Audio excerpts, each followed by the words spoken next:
목숨처럼 율법을 지키는 이들이 예수님께 율법 중에 가장 큰 계명이 무엇이냐고 물어봤을 때 예수님께서는 이렇게 지켜라 저렇게 지켜라 이렇게 말씀하신 게 아니었습니다. 오늘 본문의 37절에 내 마음을 다하고 목숨을 다하고 뜻을 다하여 주 너희 하나님을 사랑하라 이렇게 말씀하셨어요. 네.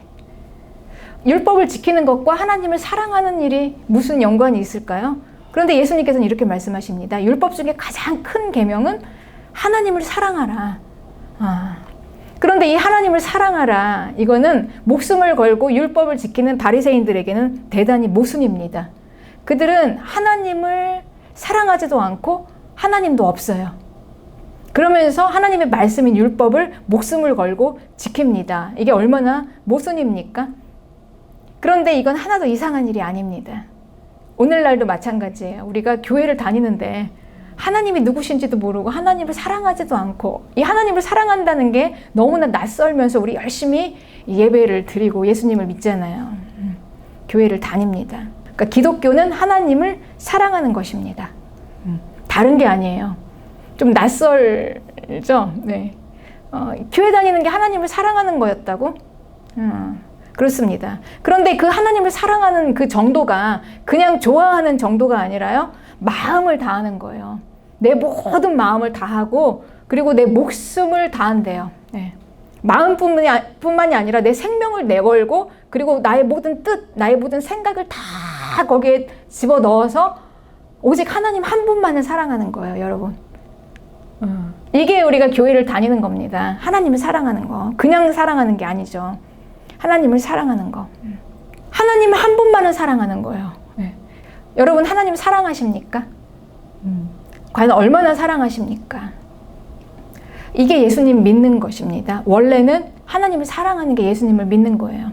그리고 이 마지막 때 어떻게 우리가 하나님 앞에 또는 휴거로 들림받을 것인가 아니면 또 어린 양의 신부로 단장이 될 것인가 아니면 또 천년 왕국에 들어갈 것인가 이게 다 구원받는다 그런 얘기입니다. 마지막 때 우리가 어떻게 하면 구원받을 것인가 이거에 대한 관심은 많아요. 네. 근데 여기까지는 우리가 참 잘 발견했습니다. 신앙생활의 가장 궁극적인 목적은 무엇인가? 구원받는 거. 이렇게 발견한 것도 참 대단한 거죠. 네. 그런데 그게 바로 우리가 구원받는 그게 바로 뭐냐? 하나님을 사랑하는 것이다라는 거죠. 이 하나님을 사랑하는 게 천국에 들어가는 길이다. 지금 예수님께서 이렇게 말씀하시는 겁니다. 우리가 그냥 생각하는 막연한 구원받는 거, 천국 가는 거라는 게 거기까지 우리가 발견한 건 참 대단한 발견이에요. 교회 다니는 게 무엇인가. 그렇죠. 천국을 발견했다는 건 대단한 거죠. 교회 다니는 게 단지 지금 당장에 내 문제 해결하려고 막 이 기도응답 또 여러 가지 내 마음의 소원 또 여러 가지 있잖아요. 조목조목들이.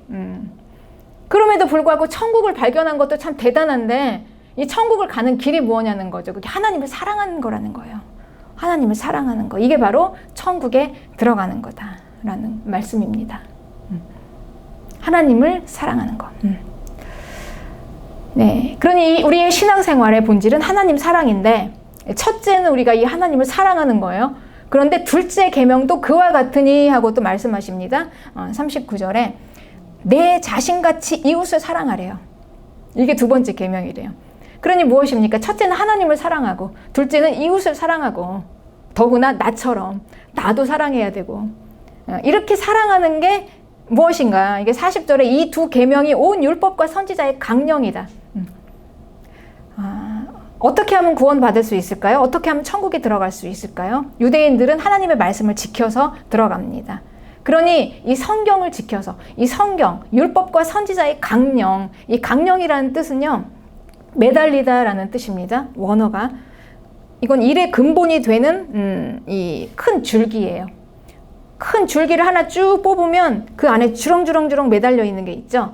큰 줄기가 하나님을 사랑하고 이웃을 사랑하는 거 그리고 쭉 매달려 있는 게 우리가 그렇게 평소에 애쓰고 힘쓰는 신앙생활이에요. 말씀을 지키려는 거, 그 죄를 끊으려는 그 몸부림치는 거, 하나님께 기도하고 구하는 그 모든 것들이 다 하나님을 사랑하고 그리고 이웃을 사랑하고 나를 사랑하는 그 큰 줄기를 쭉 뽑으면 그 안에 매달려 있다는 거죠. 주렁주렁 다 매달려 있다는 거예요. 그러니 결국은 무엇입니까? 사랑이다라는 거예요. 사랑. 그러니 우리가 말씀을 지키고 신앙생활 열심히 하고 예수님을 잘 믿기 원하고 이런 모든 몸부림이 있잖아요. 그리고 또 이웃과의 관계 안에서 뭐 시비를 가르고 뭐 미워하지 않으려고 애쓰고 탐심을 버리고 이런 모든 것들이 결국은 우리가 이 말씀을 지켜야 한다, 막 신앙생활을 해야 한다 이런 노력이 아니라 그냥 사랑하면 이렇게 저절로 되어진다는 거예요. 그렇다는 거죠. 그러니 이건 무엇입니까? 사랑은 대단히 큰 능력이라는 거죠. 사랑으로 이게 다 되어진다는 거예요, 여러분. 사랑으로. 그러니 노력이 아니라 사랑으로 되어지는 거라는 거죠. 그러면 이제 하나님을 사랑하는 게 이제 우리의 가장 큰 관건이죠. 어떻게 하나님을 사랑할까? 하나님을 사랑하는 게 가능할까? 여러분, 우리 나올 때 하나님을 사랑해서 나오는 분이 있습니까? 아무도 없어요. 저도 물론 마찬가지였고요. 내가 원하는 거, 내 기도의 제목, 우리는 이런 걸 가지고 나옵니다. 처음에. 나의 문제들.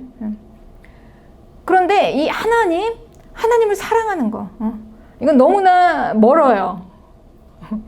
그리고 그분이 누군지도 모르겠는데, 이 하나님을 사랑하는 게 교회를 다니는 거고, 하나님을 사랑하는 게 결국은 신앙생활을 하는 거고, 더 나아가서 하나님을 사랑하지 않으면 그럼 구원받지 못한다는 건가?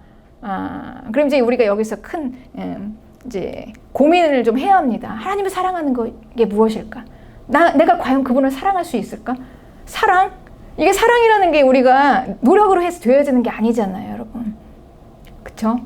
내가 아무리 힘쓰고 애써서 사랑해야지 한다고 누가 됩니까? 이웃을 그렇게 사랑할 수 있습니까? 안 돼요. 그쵸?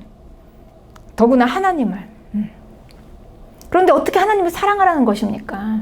그 어떻게 우리가 구원을 받아야 한다는 것입니까?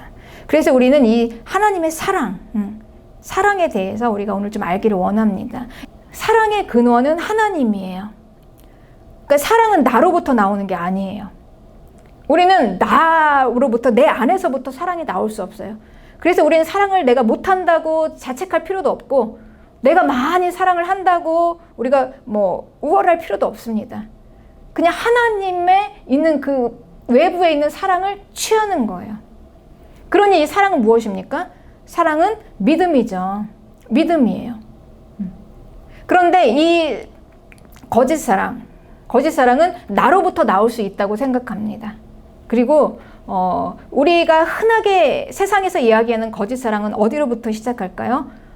자기 애로부터 시작해요. 나르시즘, 여러분 많이 들어보셨죠? 나르시즘. 그리스 신화에 나르키소스라는 청년이 있었어요. 근데 어느 날 그 연못에 비친 자기의 모습을 보고 반한 거예요. 첫눈에 반한 거예요.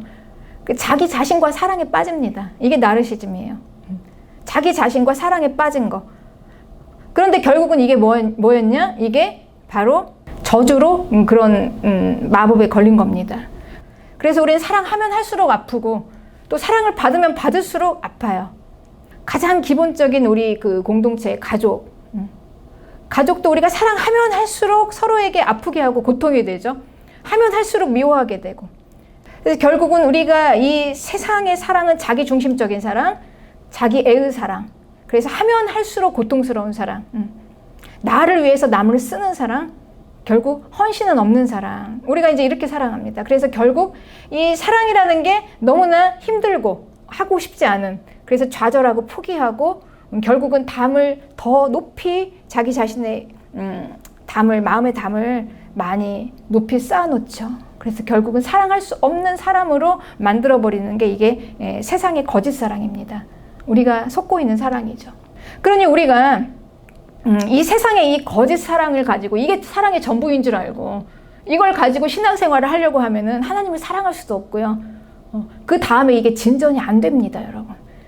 기독교의 가장 큰 강령이, 큰 줄기가 사랑에서부터 나오는데, 우리가 이제 이 거짓 사랑이 무엇인지를 알고 나르시즘에 나를 사랑하는 자기 애적인 사랑, 내가 중심이 되어서 모든 게 다 나를 위해 존재하는 사랑이에요. 그들을 향한 사랑이. 나를 위해서. 그쵸.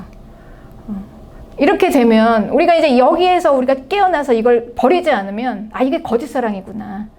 나를 사랑하는 이 자기 애가 거짓 사랑이구나라는 이걸 버리지 않으면 우리가 그 다음에 진짜 사랑으로 갈 수가 없습니다. 왜냐하면 이 진짜 사랑이라는 것이 무엇이냐. 이게 고린도전서 13장에 보면은요. 이 사랑이라는 거는요. 뭐 많이 있지만 이제 요약을 하면 처음에 이렇게 시작합니다. 오래 참는 것 이렇게 나와요. 사랑은 오래 참고 이렇게 시작을 해요. 네. 그러니 여러분 생각해 보세요. 우리가 알고 있었던 이 세상에 거짓 사랑하고 얼마나 다릅니까? 우리는 세상은 그렇게 말해요. 오래 참을 필요 없다고 말해요. 그렇습니다. 아니면 아니라고 얘기해요. 이건 아니라고 얘기해요. 그렇게 할 필요가 없다고 얘기해요.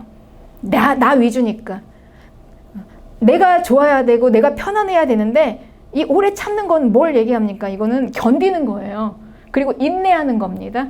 그러니까 한마디로 고통스럽고 힘든 거 이걸 왜 하냐 이제 이렇게 얘기하는 거죠. 그 오히려 이건 사랑이 아니라고 말합니다. 그런데 성경은 지금 뭐라고 얘기합니까? 이 사랑 자체는요 우리가 편안하고 쉽게 할 수가 있는 게 아니에요 애초에. 그런데 거짓 사랑은 그렇게 얘기하죠. 아주 아름답고 좋은 거라고, 내가 행복한 거라고. 그런데 이 사랑에 들어가는 순간 벌써 우리는 행복하고는 거리가 멀어요. 견뎌야 하고 인내해야 합니다. 고통스러워요. 힘들어요. 그리고 게다가 나의 유익을 추구하는 건 아니에요. 더더구나. 그러니 이걸 누가 합니까? 이게 사랑이라면. 그렇죠. 나의 유익을 추구하는 게 아니면 무엇을 추구합니까? 상대방의 유익을 추구하는 거예요. 그 대상의 유익을 추구하는 거예요. 그를 위하여. 네. 그렇습니다. 그럼 여러분 어떻습니까? 이 사랑을 어떻게 합니까? 그렇죠? 아예 안 하고 말지. 그러니 이 거짓의 우리 저주받은 나르시즘, 이게 사랑인 줄 알고 시작했다가 고통만 당하다가 이제 진짜 사랑의 반열로 들어가다 보니 힘들고 견뎌야 되고 인내해야 되고 괴로우니까 이제 어떡합니까? 거기서 그냥 끝내는 거죠. 더 가지를 못해요. 깊숙이. 그래서 세상은 말합니다. 사랑은 영원하지 않다. 없다. 이렇게 얘기하죠. 그리고 또 게다가 불법으로 행하지 않는데요. 법 안에서. 그러니까 불법이라는 건 뭡니까? 남의 아내나 남의 남편을 탐하지 않는 거. 탐내지 않는 거. 이게 이제 십계명에 나와 있는 이야기예요. 그러니까 사랑하지 말라는 얘기가 아니라 탐심을 갖지 말라는 거예요. 욕심을 내지 말라고. 그러니까 사랑은 하되. 그러니 이제 우리가 얼마나 여기에서 구획 정리를 잘해야 되겠습니까? 사랑을 하지 말라는 게 아니에요. 사랑은 하긴 하되 그걸 탐내지 말라. 불법으로는 하지 말라. 그리고 결론은 사랑은 13장 7절에 모든 것을 참고 모든 것을 믿고 모든 것을 바라고 모든 것을 견디는 게 사랑이다. 이렇게 얘기하세요. 네. 모든 것을. 여러분 누가 이 사랑을 하겠습니까? 누가? 하나님의 사랑. 그러니까 그 밖으로부터 오는 사랑을 취하지 않으면 우리는 할 수 없어요. 이게 어떻게 우리 안에서 나올 수가 있습니까? 모든 것을 참아야 되고요. 그리고 믿어야 돼요. 그리고 바라는 거예요. 이거는 그 대상에 있지 않아요. 사랑의 기준이. 그러니까 참는다는 건 끝까지 참는다는 건 아니어도 참아야 되는 거죠. 너무 아니어도 계속 참고 그리고 믿는 거예요. 너무 아니어도. 믿어주는 거예요. 그리고 바라는 겁니다. 되어질 걸로. 소망을 갖는 거예요. 언젠간 될 거야. 그러면서 끝까지 견뎌주는 겁니다. 그렇게 해주는 거예요. 이게 사랑이에요. 그럼 놀랍게도 그 대상은요, 이렇게 됩니다. 이게 사랑의 능력입니다. 이게 사랑이에요. 이 사랑은 우리가 하나님께서 우리를 사랑하신 그 사랑이에요. 하나님께서 이렇게 우리를 모든 것을 참아주세요. 내 모습을 지금 보면서도. 그리고 믿어주세요. 그리고 바라십니다. 소망하시면서 되어질 걸로. 그래서 하나님께서는 우리를 절대 포기하지 않으세요, 여러분. 네. 우리가 어떤 모습으로 하나님 앞에 처음에 왔을지라도 나도 나를 사랑하지 못하잖아요. 네. 나도 나를 수용하지 못해요. 내 모습을. 용서할 수가 없어. 남을 사랑한다는 건 엄두도 안 나요. 게다가 하나님을 사랑하는 건 더욱더 버거운 존재죠. 그럼에도 불구하고 하나님은 그런 나의 모습을 보면서 소망을 가지고 기대를 하신다는 거예요. 네. 그러니까 절대 포기할 수가 없는 거죠. 이렇게 하나님께서 우리를 사랑하십니다. 그래서 그 사랑을 받으면서 우리가 변화가 되는 거예요. 내 모습을 보면서 하나님이 아직도 실망하지 않으시나? 그리고 또 기대를 하시고 나를 포기하지 않으시는구나. 그래서 정말 다 죽게 된 인생들이요, 이 사랑 앞에서 여러분 다 일어섭니다. 저는 그런 걸 너무나 많이 봤어요. 그래서 이제 능력이 사랑이구나. 이걸 어떻게 설득합니까? 뭐 병을 어떻게 고칩니까? 다 포기해버리고 자기 자신이 자기를 놓아버리는 다 놓아버려요. 일어날 수 있는 힘이 없어요. 어떻게 설득합니까? 믿음으로 어떻게 믿음을 갖습니까? 그런데 이 하나님의 사랑 안에서 회복이 되는 거를 많이 봤습니다. 그렇습니다. 그런 이 힘든 사랑을 누가 할 수 있습니까? 과연 누가 할 수 있을까요? 하나님과 사랑에 빠진 그리스도인이 할 수 있어요. 할 수 있습니다. 길이 있습니다. 우리 하나님과 우리의 관계는 절대 깨어질 수가 없어요. 내가 깨고 싶어도 안 돼요. 하나님께서는 절대 그렇게 놓지를 않으세요. 우리를 포기하지 않으시니까. 끝까지 우리를 한쪽에서 붙들고 계시기 때문에 놓지 않으세요, 우리를. 그러니 그 관계가 깨어질 수가 없는 거죠. 기필코 하나님께서는 그분을 사랑하게 만드십니다. 우리를 급기야는 언젠가는 그 사랑으로 끝까지 아주 그냥 뭐 애절하고 절절하고 그냥 그분은 목숨을 거셨잖아요, 여기다가. 그렇습니다. 그러니 우리는 이제 하나님과의 관계가 깨어지지 않는 거죠. 하나님이 하시니까. 이게 우리의 구원의 확신입니다. 그래요. 그래서 우리에게는 길이 있어요. 진짜 사랑의 길이 있어요. 하나님을 사랑할 수 있는 길이 있고, 그리고 그 사랑으로 나를 사랑하고 이웃을 사랑할 수 있는 이 길이 있습니다. 그러면 이제 우리는 그 사랑을 어떻게 해야 할까요? 우리가 사랑하는 그 하나님을 만나야 해요. 만나야 합니다. 먼저 만나야지 그분을 사랑할 수 있겠죠. 하나님께서는 각 사람에게 은혜를 주시는데요, 그 사람에게 맞는 은혜를 주셔서 그 사람을 만나주세요. 어떤 사람에게는 아주 신령한 방법으로 찾아오셔서 직접 만나주십니다. 그리고 또 어떤 사람에게는 말씀을 통해서, 그리고 어떤 사람에게는 이렇게 교회 생활과 예배 생활을 통해서 조금씩 알아가게 하시고 만나주세요. 각 사람에게 다 다른 방법으로 나타나시죠. 그런데 하나님을 만나는 것만으로 우리는 다 하나님의 사랑을 알 수가 없어요. 그것만으로는 다 부족하죠. 하나님의 사랑을 아는 거는. 그럼 하나님의 사랑을 어디에 두셨는가? 만나면 다 사랑할 수 있는 게 아닌가? 그런데 하나님께서는 우리에게 하나님을 사랑할 수 있도록 확실하게 주신 게 있어요. 그게 바로 히브리서 1장 1절에 옛적 선지자들을 통하여 여러 부분과 여러 모양으로 우리 조상들에게 말씀하신 하나님이 이 모든 날 마지막에는 아들을 통하여 우리에게 말씀하셨다고 그랬어요. 예수님을 통해서 말씀하셨대요. 예수님을 통해서 말씀하신 게 어디에서 말씀하셨을까요? 십자가에서.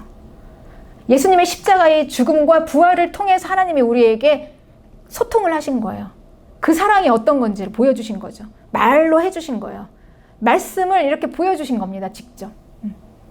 십자가를 보면서 십자가를 깊이 묵상해봐라. 이 사랑이 얼마나 지독한 사랑인지. 그냥 막 이 하나님은요, 목숨을 여기다 그냥 생명을 내걸었어요. 우리를 사랑하기 위해서.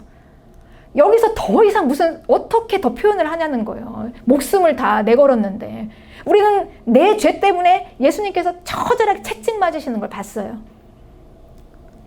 저분이 왜 저렇게 끔찍하고 징그러워라. 어떻게 왜 저렇게 고통당하셨을까?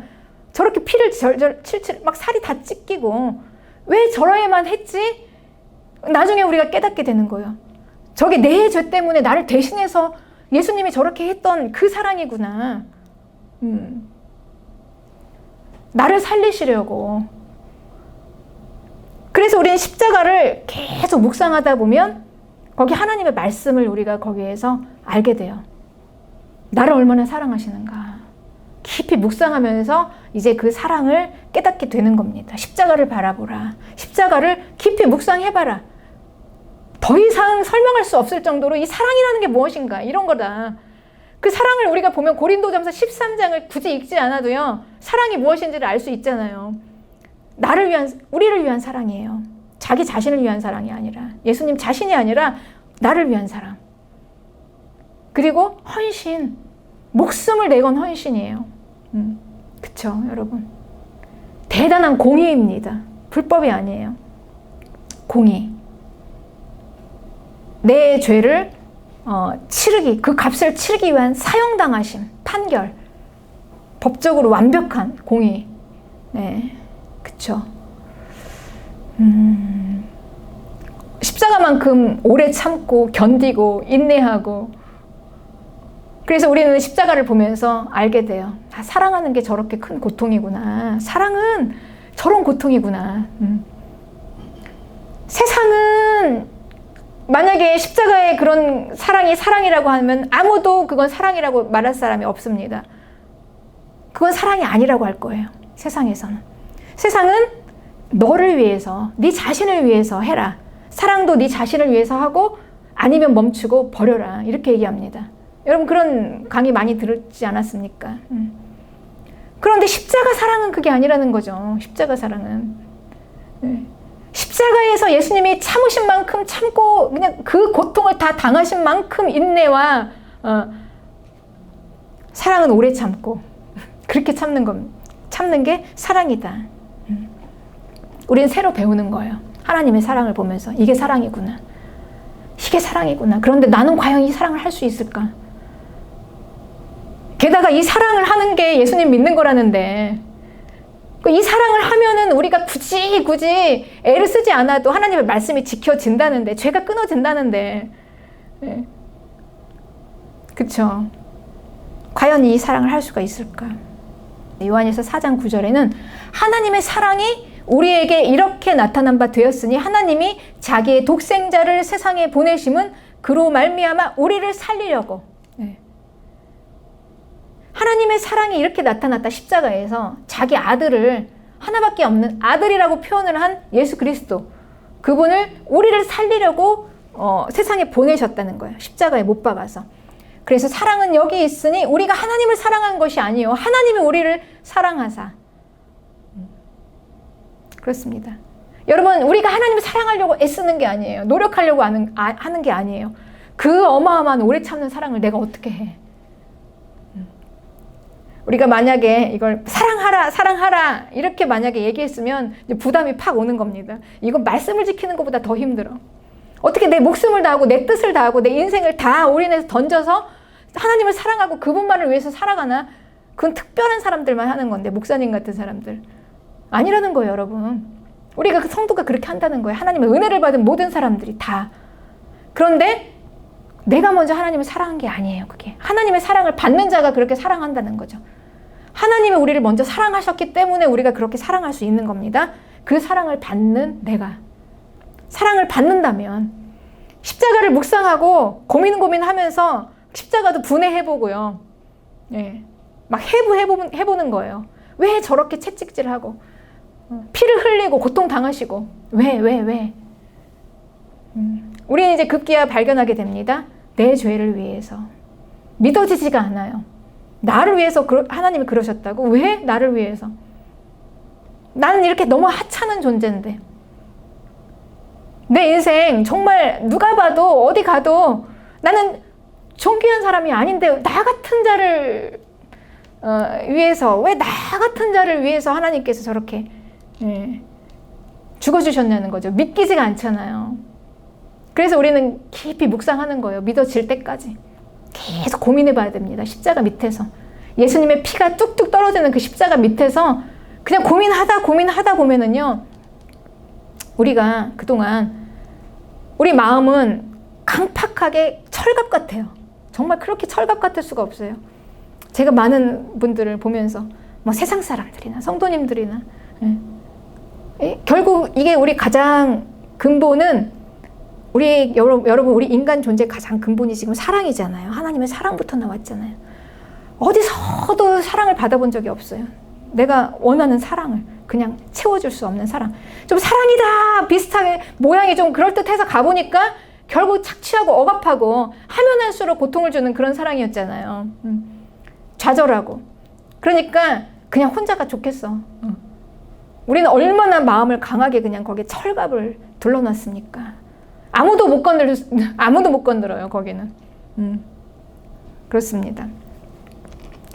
예수님의 십자가 밑에서 묵상하다 보니 그 철갑 같은 그 강한 마음에 예수님의 피가 한 방울 툭 떨어지는 겁니다. 우리의 마음에. 그 피가 내 마음에 떨어져야 돼요. 그 피가.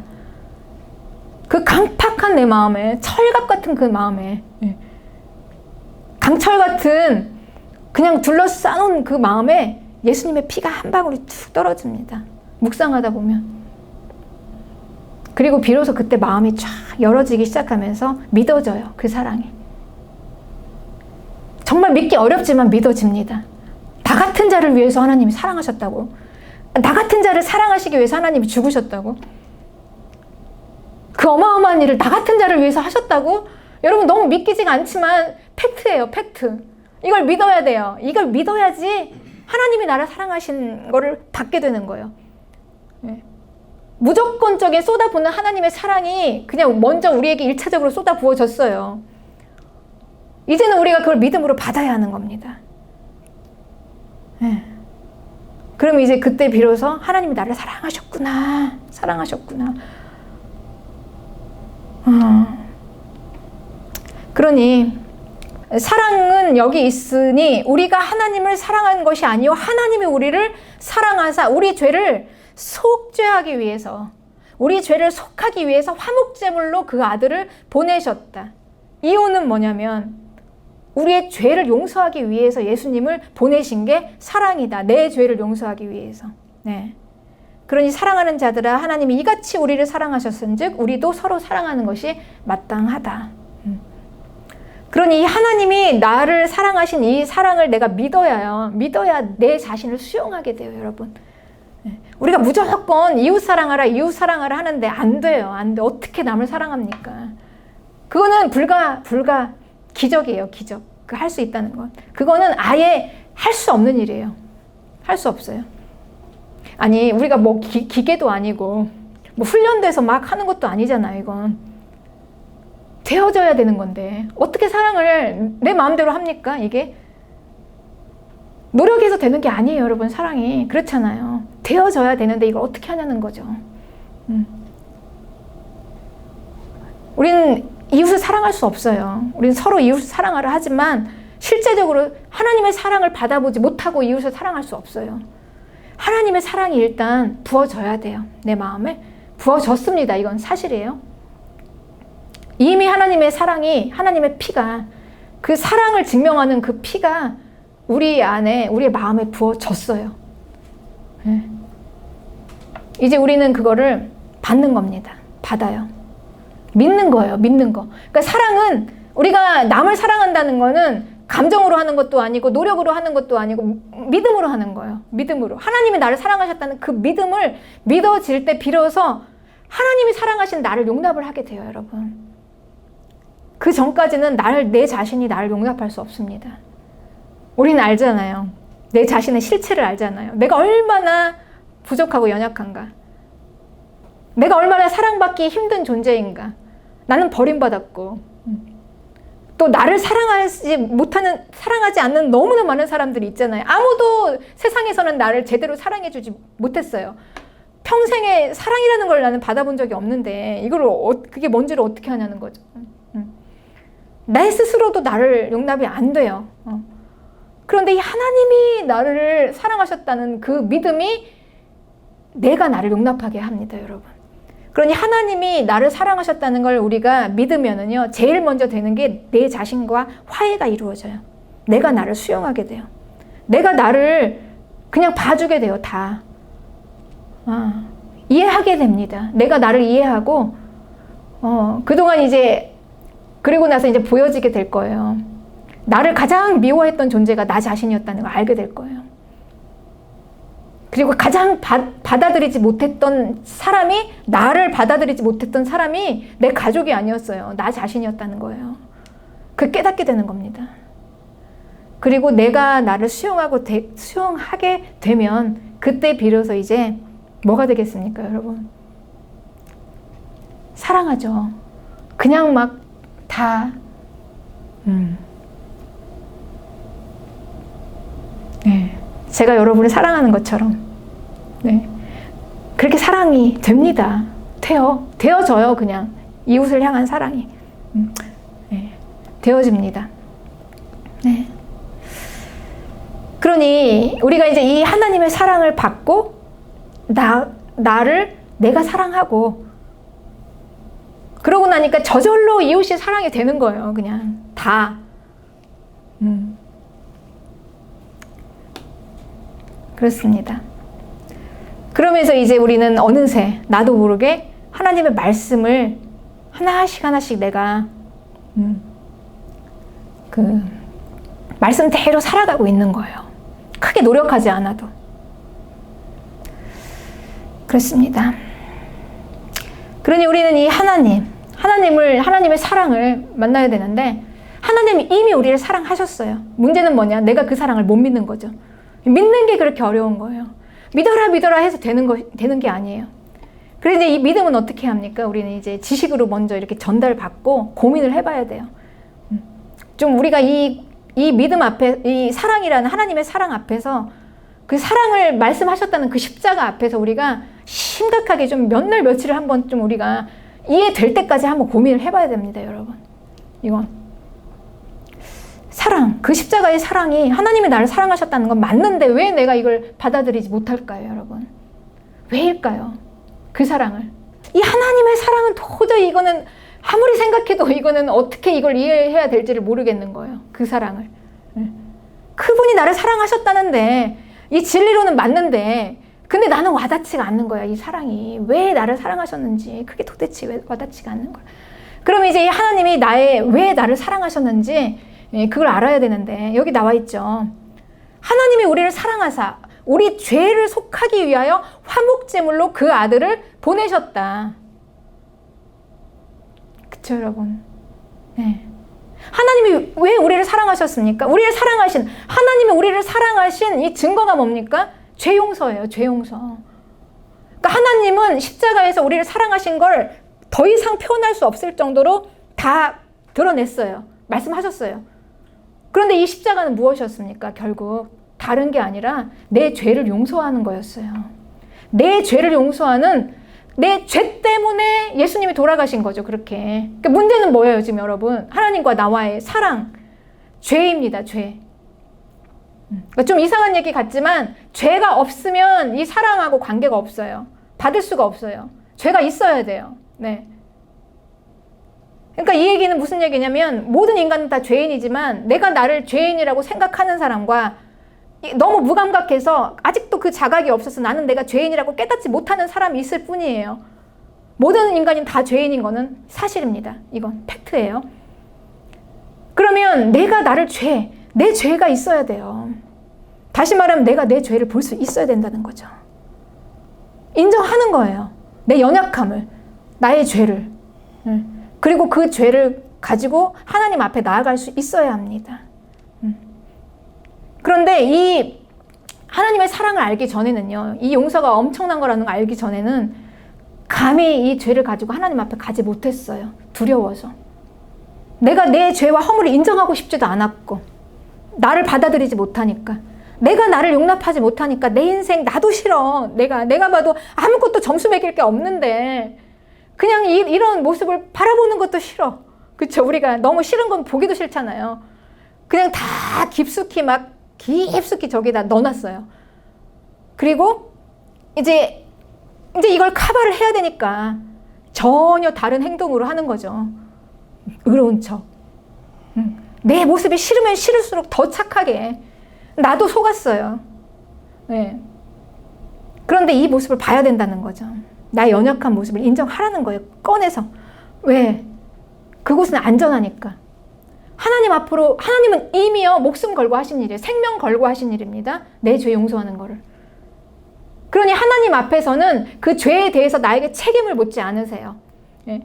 이미 목숨 걸고 이걸 다 이루신 거잖아요. 하나님은. 가장 큰 프로젝트예요. 생명 바쳐서 내 죄 용서하신 거. 그런데 그거를 나에게 그걸 물어보겠습니까?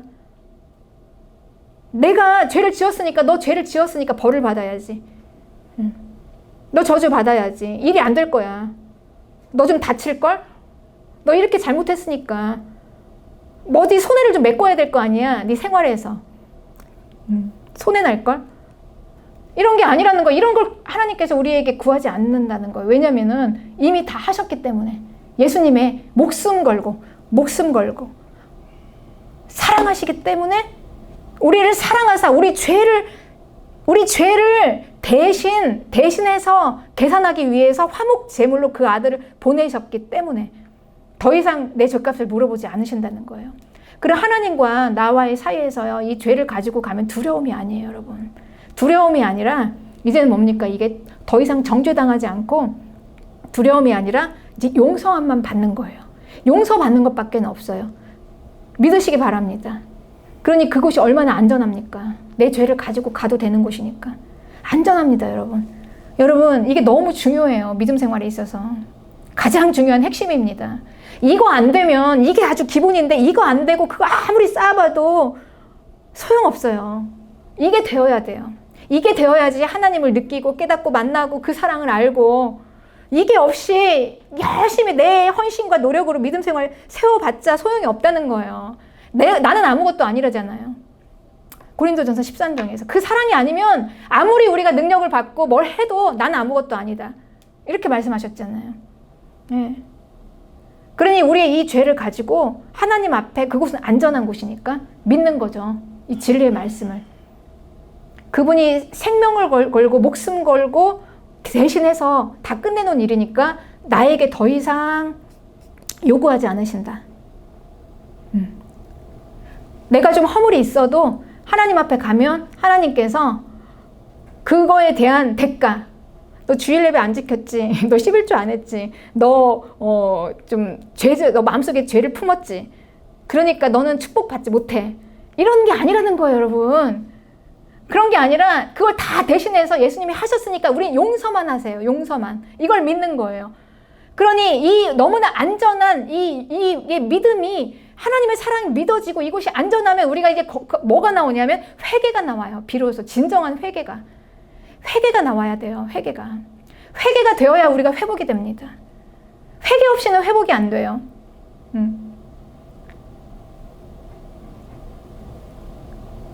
네. 그래서 예수님께서 이렇게 말씀하셨어요. 회칠한 무덤이다, 바리새인들에게. 이 속은 다 시체가 막 썩어 들어가요. 내 속은 막 다 오픈을 안 하니까 막 다 이 안에 막 엄청난 것들이 다 들어있잖아요. 그런데 회를 칠해놨어요. 그 무덤에. 괜찮은 것 같이 다 막 시멘트로 딱 하고 페인트 칠을 아주 그럴싸하게 해놨다는 거죠. 겉으로는 그럴싸하게. 네. 그쵸? 그러니까 우리는 하나님을요, 내 죄를 용서하신 하나님으로 만나야 해요. 내 죄를 용서하신 하나님. 그러니까 우리가 하나님을 만나는 건 내 기도 들어주시는 하나님으로 만나면 안 돼요, 여러분.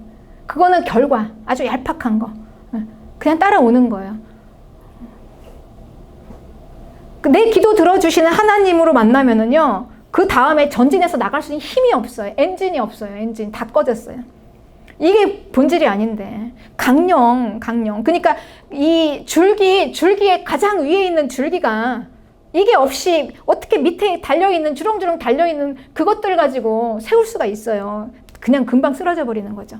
그러니까 내 기도나 그냥 들어주시는 하나님, 그냥, 예. 이렇게 생각하면은 우리 믿음은 금방, 우리는 바람만 조금 불어도 그냥 쭉 날아갑니다. 예. 풍랑이 조금만 와도 그냥 거기에 다 파묻혀가지고 그냥 싸그리 죽게 되는 거죠. 예. 그러니 하나님, 이건 너무 심각하게 우리는 고민해봐야 돼요. 십자가 밑에서. 내 죄를 용서해 주신 하나님?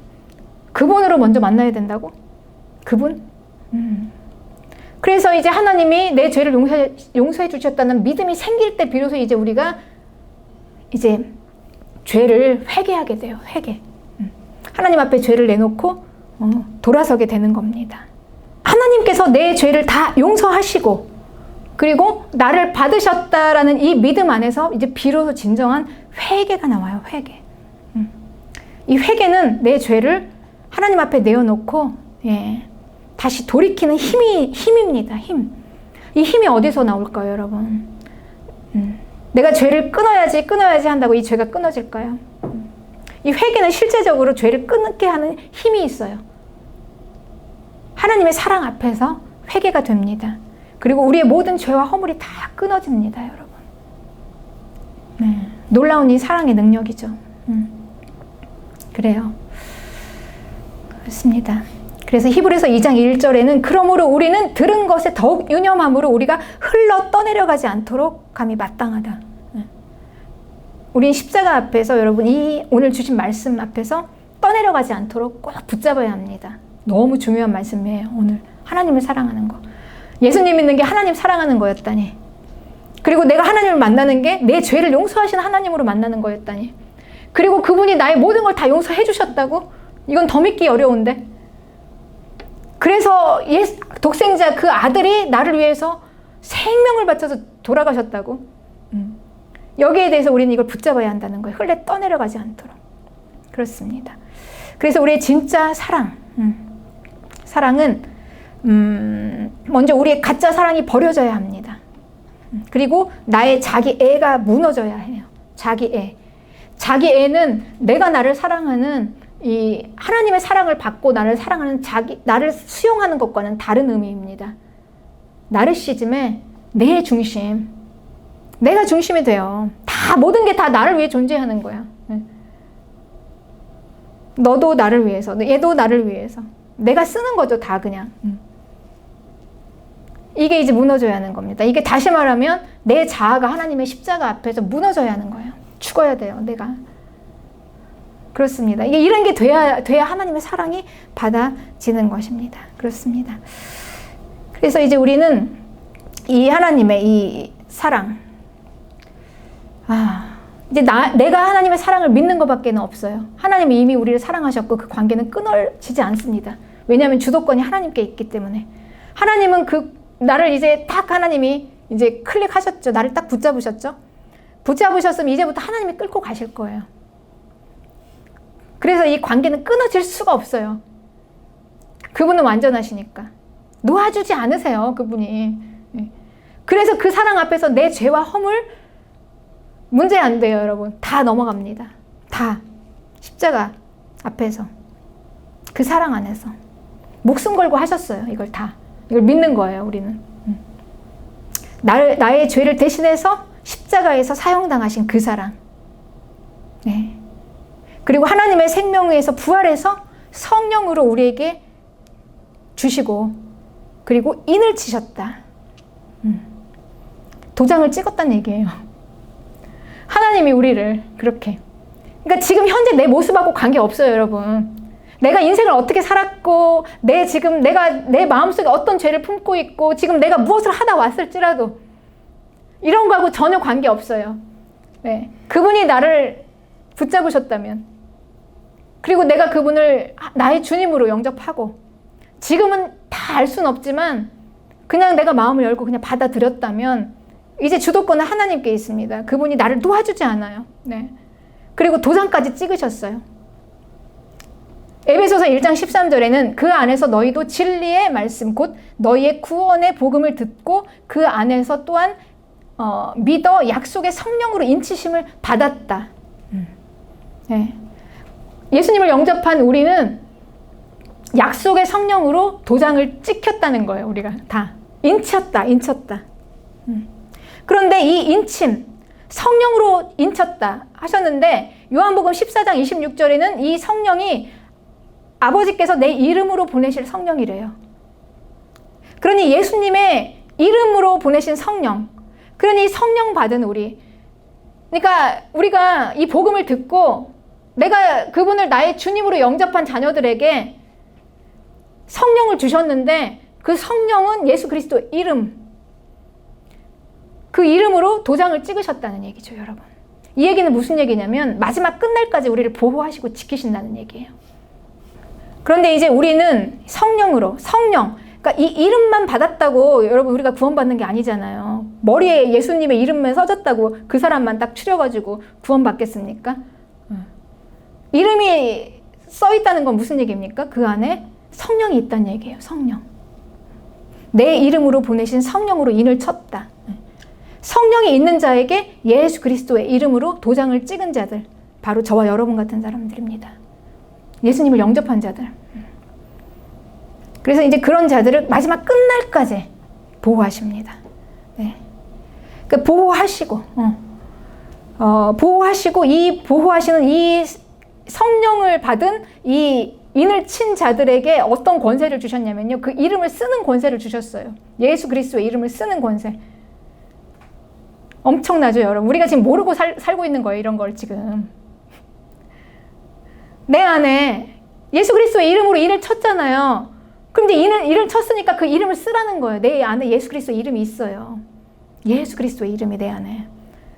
그래서 우리는 예수 그리스도의 이름으로 기도합니다라는 그 기도를 들으시겠다는 거예요. 하나님이 다 온전히. 엄청난 겁니다, 여러분, 우리에게. 그러니까 우리는 내가 예수님 믿는다는 게 어떤 건지 제대로 잘 알아야 돼요. 그래서 로마서 8장 1절에는 이렇게 말씀하십니다. 그러므로 이제 그리스도 예수 안에 있는 자에게는 결코 정죄함이 없다. 이는 그리스도 예수 안에 있는 생명의 성령의 법이 죄와 사망의 법에서 너를 해방하였기 때문에 더 이상 우리에게는 불리한 판결이 없어요. 내 안에 예수 그리스도의 이름으로 도장을 받은 자들, 인을 친 자들은, 예수 그리스도의 이름의 권세를 쓸 수 있는 자들은 어둠이 떠나갑니다. 네. 그리고 모든 저주가 우리 안에 걸 수가 없어요, 여러분. 믿으시기 바랍니다. 그리고 우리는 이 권세를 써서 예수 그리스도 이름으로 기도해야 돼요. 네. 우리의 구하는 모든 것들을 다 써야 합니다. 네. 여러분, 이만하면 우리가 얼마나 하나님의 사랑을 받았습니까? 우리가 모르고 있는 거지. 이 엄청난 거를 다 받았어요. 그렇습니다. 이제 믿으시기 바랍니다. 하나님이 저와 여러분을 사랑하십니다. 영원을 향하여 영원한 것을 붙잡고 우리는 끝까지 승리합니다. 할렐루야.